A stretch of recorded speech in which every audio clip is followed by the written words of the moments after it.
On a fabriqué le concept de djihadiste pour tromper les Africains, en donnant l'impression que les Africains étaient attaqués par des groupes religieux qui voulaient imposer un certain islam aux Africains.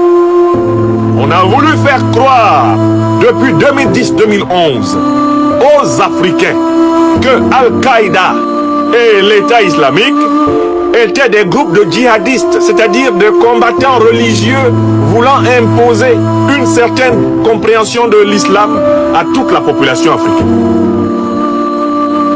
Je fais partie des intellectuels africains qui très tôt ont écrit pour dire que c'est faux, car j'avais étudié l'histoire de ces soi-disant organisations djihadistes et j'avais découvert qu'il s'agit d'organisations terroristes qui ont été créées par les grandes puissances de l'OTAN au Moyen-Orient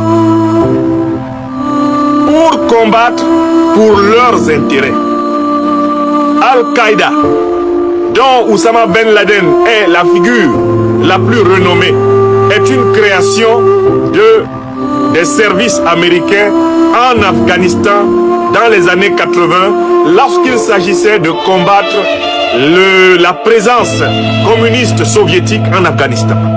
C'est dans ces conditions que Al-Qaïda a été créé avec le soutien de la CIA. J'ai étudié l'affaire, j'ai lu des ouvrages, j'ai comparé les archives et donc je le savais. À partir de cet instant, je me suis mis à contester le concept de djihadiste. Malgré toutes les menaces qui pesaient sur nous à l'époque, il y a maintenant 5, 6, 7 ans, mes articles sont là, vous pouvez retrouver. Je disais, ce ne sont pas des djihadistes, ce ne sont pas des djihadistes. On est en train de salir pour rien la noble religion musulmane. Dans l'islam, le djihad est une notion sacrée qui renvoie au combat spirituel de l'homme contre ses péchés, l'homme contre ses défauts. On prend le concept de djihad, on l'applique à des bandits, des drogués, des violeurs de femmes. On l'applique à des ennemis du peuple musulman, du monde entier, pour salir la religion musulmane et déguiser une opération terroriste au service de l'impérialisme. Je l'ai écrit